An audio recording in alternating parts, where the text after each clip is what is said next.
Há histórias que confortam. E há histórias que despertam.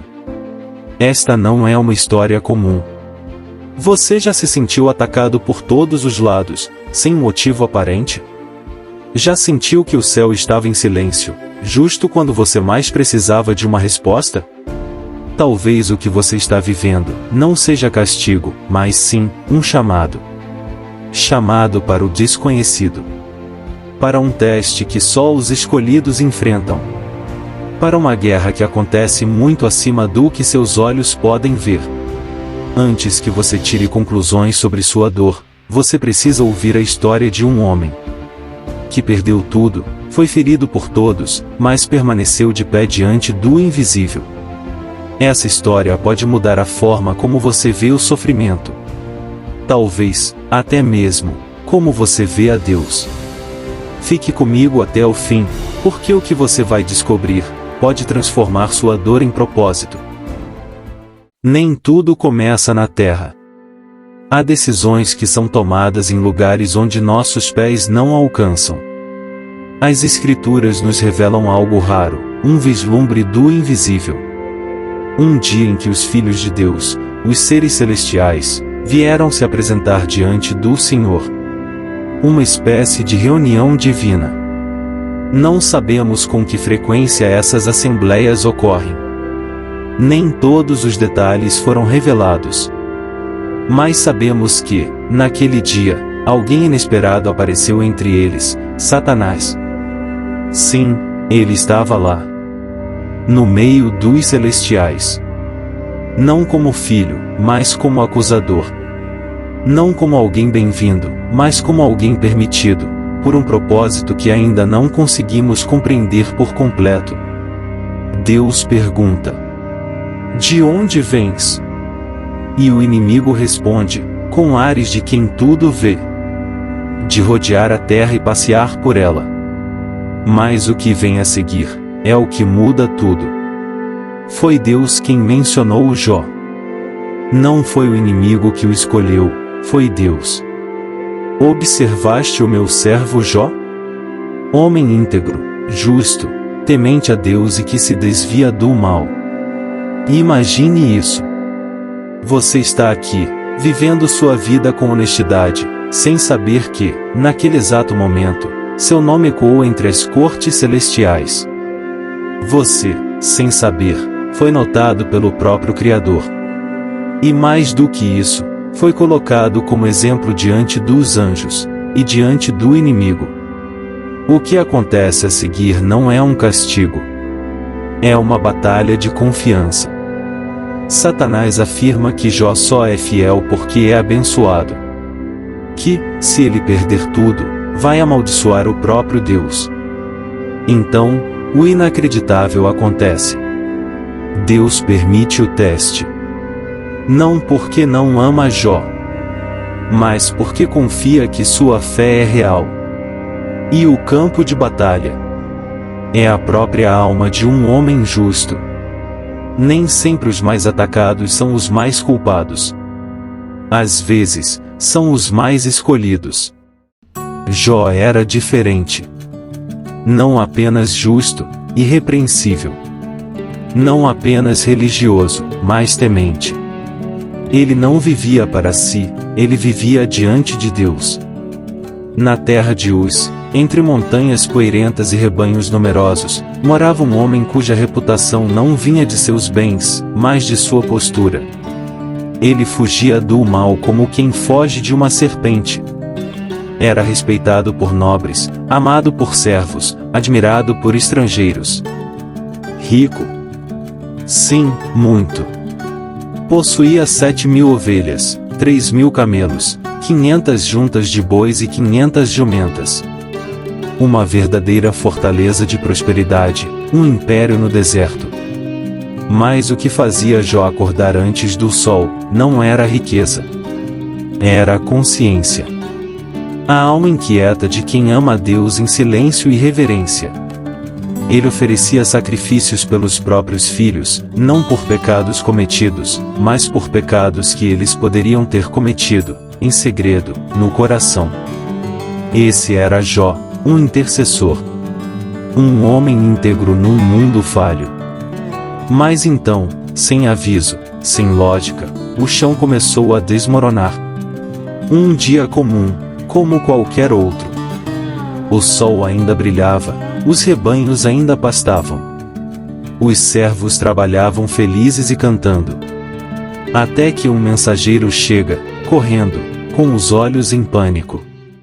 Os sabeus atacaram. Levaram teus bois e jumentas, mataram os servos à espada. Jó tenta entender, quando outro servo chega, desesperado. Fogo caiu do céu. Queimou todas as tuas ovelhas, e os pastores. Todos morreram. Antes que haja luto, outra notícia.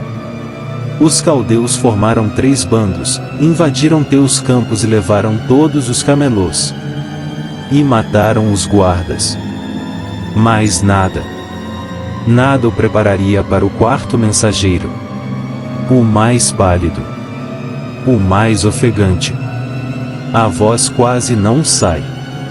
Teus filhos, todos estavam juntos na casa do mais velho. Um vento forte veio do deserto, derrubou a casa. Nenhum deles sobreviveu. 10 filhos, mortos. De uma só vez. A força de Jó se esvaiu. As palavras cessaram. O tempo parou. O homem mais justo da terra, agora era o mais vazio. Perdeu o sustento, perdeu os trabalhadores. Perdeu os rebanhos, os campos, os pastores. E todos os seus filhos. Mas então, algo inexplicável aconteceu. Sua atitude quebra toda a lógica humana.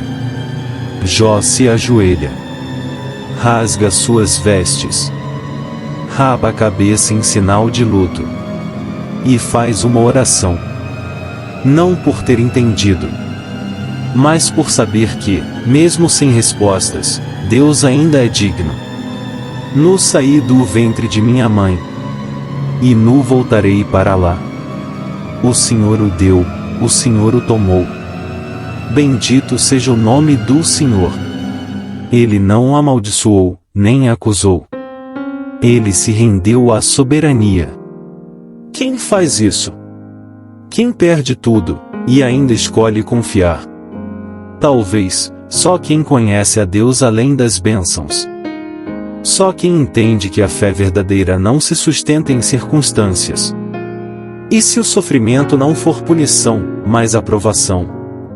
E se Deus permitiu a dor não para te destruir, mas para provar, ao mundo invisível, que há uma fé que não pode ser comprada? Há dores que revelam o que há em nós. Mas há outras que revelam o que há em Deus. Jó foi devastado, mas não foi derrotado. Mesmo com tanto sofrimento, não se curvou ao mal. Ele era o mais atacado. Porque era o mais confiável. E se você também estiver passando por uma prova não porque foi esquecido, mas porque foi notado e escolhido. Jó perdeu tudo, sua segurança, sua família, sua estabilidade. Mas o inimigo ainda não havia terminado. O céu permitiu mais uma prova. Não para humilhar Jó, mas para revelar algo que o mundo espiritual precisava ver, uma fé inquebrável.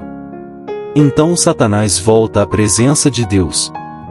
E diz que Jó só continuou fiel porque ainda tinha saúde. Toque na saúde dele para ver. E Deus, mais uma vez, permite. Toque em sua saúde, porém de maneira alguma tire sua vida. Então a aflição se torna física. Bubões. Feridas abertas. Coceira incessante. Sangue e pus. Dor ao se mexer. Dor ao respirar.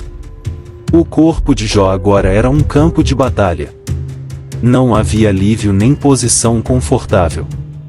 Ele se isola angustiado, e se assenta em cinzas. Com um caco de telha nas mãos, ele raspa suas feridas como quem tenta tirar a dor com as próprias mãos. Seu corpo fede, sua pele escurece, os cães o evitam. Antes todos o honravam. Agora todos se afastam. A solidão se torna sua única companheira. Mas o golpe mais cruel ainda viria. Da própria esposa. A mulher que dividia com ele os dias de paz. Agora, diante de tanta dor, o desafia. Ainda conservas a tua integridade? Amaldiçoa a Deus, e morre. Palavras que cortam mais do que qualquer enfermidade. Ela não estava apenas frustrada. Estava arrasada. Ela viu os filhos morrerem, viu a casa cair. Viu o marido desmoronar. Talvez ela não dissesse isso por maldade, mas por desespero. Mas Jó, mesmo coberto de feridas, ainda tinha lucidez para proteger sua alma. Ele responde com voz firme, embora trêmula. Como fala uma louca, falas tu. Receberíamos de Deus o bem, e não receberíamos também o mal? Ele não entende, mas ele crê. Ele não vê o propósito, mas confia em Deus. E mesmo agora, desfigurado, ainda é um reflexo da fé mais pura. Uma fé que não exige explicações. Jó não amaldiçoou. Não blasfemou. Ele encarou sua dor com reverência. Porque no fim, ele sabia. Seu valor não vinha do que ele tinha, mas de quem o sustentava por dentro. Talvez Deus não o curasse ainda, porque estava escrevendo, com a própria vida de Jó, uma carta eterna para toda geração que um dia também passaria pela dor. Uma carta para mim. Para você. Para todo aquele que se pergunta: por que comigo? E a resposta talvez seja: porque Deus confia em você mais do que você mesmo confia. Há dores que já são pesadas por si só.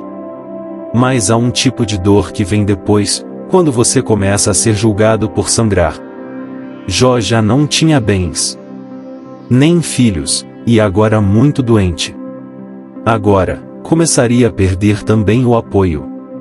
3 amigos vieram visitá-lo. Elifaz, Bildade e Zofar. Homens respeitados, cultos e religiosos. De longe, não o reconheceram. Seu rosto estava desfigurado.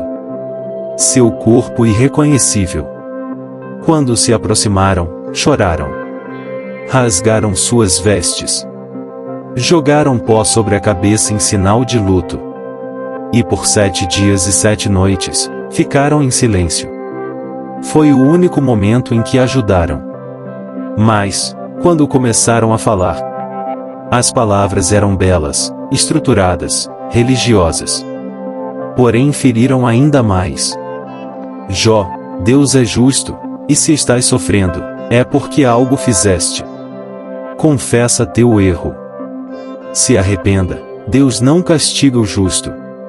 Como todo religioso, colocando Deus como um juiz muito duro e vingativo. Acredito que você também já tem ouvido comentários do tipo: tá pagando, bem feito, aqui se faz, aqui se paga, na maioria das vezes sem saber a história completa. As palavras eram bonitas, soavam santas, mas vazias de compaixão. Eles não entenderam que há sofrimentos que não são castigo, são testemunho. Elifaz falou como um filósofo. Bildade como um moralista. Zofar como um juiz. Mas nenhum deles falou como um amigo. Eles não estavam lá para entender. Estavam lá para explicar. Mas há dores que não precisam de explicações, precisam de presença. E Jó, que já estava ferido no corpo e na alma, agora era acusado em seu espírito. Maldito o dia em que nasci. Ele sussurrou em meio às cinzas.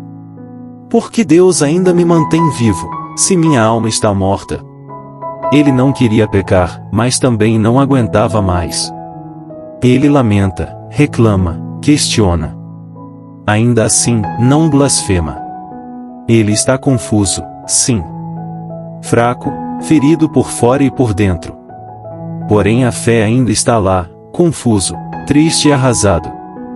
Ainda que ele me mate, nele esperarei. Eu sei que o meu Redentor vive. Mesmo sem saber o que está acontecendo, Jó se recusa a entregar sua fé. Enquanto seus amigos tentam encaixar sua dor em fórmulas teológicas, Jó está vivendo uma experiência tão profunda, que só o silêncio de Deus poderia acompanhá-lo. E o céu ainda estava em silêncio. Mas o que Jó não sabia é que aquele silêncio não era ausência. Era expectativa. O silêncio de Deus não é abandono, é preparação. Durante todo o tempo, Jó clamou. Fez perguntas, chorou. Buscou sentido. Seus amigos o acusaram. Ele próprio tentou defender-se. Mas agora, é o céu que se manifesta. E Deus não vem em brisa suave. Não vem em sonho ou em visão. Veio em um redemoinho. O vento se levanta. A areia gira com força, o céu escurece. E uma voz imponente que deixa todos paralisados. Não uma explicação, uma série de perguntas. Quem é este que obscurece o conselho com palavras sem conhecimento? Deus não responde a Jó. Ele confronta. Onde estavas tu, quando eu lançava os fundamentos da terra? Quem encerrou o mar com portas, quando rompeu do ventre? Acaso você já ordenou amanhã que apareça? Você pode guiar as estrelas? Conhece os caminhos das constelações? Mais de 60 perguntas. Não para humilhar Jó, mas para revelar que há uma grandeza muito acima do nosso entendimento. Deus fala sobre a criação, sobre os animais, sobre os céus, sobre os mistérios. Fala do Leviatã, do Behemote. Seres que Jó nem sabia que existiam. É como se o Criador dissesse: você não precisa entender tudo para confiar em mim. Jó não é acusado, mas também não é explicado. Ele é colocado diante da majestade. E só isso já é suficiente. Seu orgulho se cala, sua dor se curva. Sua alma se quebra, não em revolta, mas em reverência. Eu te conhecia só de ouvir falar. Jó diz, com os olhos cheios de lágrimas. Mas agora, os meus olhos te veem. O sofrimento trouxe até aqui. E aqui, ele não encontrou respostas. Ele encontrou a Deus. A verdadeira recompensa de Jó não foi em dobro. Foi em presença. Porque no fim, o que mais precisamos não é de explicações. É de Deus. Deus também repreende os amigos de Jó por suas falas. A história não termina no redemoinho. Ela termina com reconciliação. Mas não da forma que o mundo entende. Deus não só restaura os bens de Jó. Ele o transforma por dentro. Jó ora por seus amigos. Os mesmos que o feriram com palavras. E enquanto ele ora, o céu se move. Sua riqueza é dobrada. Seus filhos são multiplicados. Sua saúde retorna. Mas nada disso tem o mesmo valor de antes. Porque agora, Jó viu Deus. E quem vê Deus, nunca mais é o mesmo. Tudo foi devolvido, mas Jó não lutava mais por isso. Seu coração já tinha sido satisfeito em algo maior. A presença, a glória e a eternidade. Essa história antiga continua viva. Jó não é só um personagem. Ele é um espelho. Talvez, o espelho da sua própria dor. A fé de Jó não era baseada em recompensas. Não havia promessas de final feliz. Mas mesmo assim, ele permaneceu. E se essa é a fé que Deus mais valoriza? Aquela que continua, mesmo no escuro. Adorar quando tudo vai bem é fácil. Mas adorar quando tudo foi tirado? Foi isso que Jó fez. O inimigo quis mostrar que Jó não merecia tantas bênçãos, mas Jó provou que não só merecia, mas que ele era maior do que tudo que tinha. A história mostra que existe uma guerra invisível. Um conflito que começa no céu, mas atinge a terra. Satanás não queria apenas ferir Jó. Ele queria provar que a fé humana é frágil. Que você só crê quando tudo vai bem. Mas ele falhou. Porque Jó resistiu, mesmo sem saber que estava sendo testado. Será que você está em uma guerra que não vê, como Jó esteve? Talvez as perdas não sejam acaso. Talvez o silêncio não seja ausência.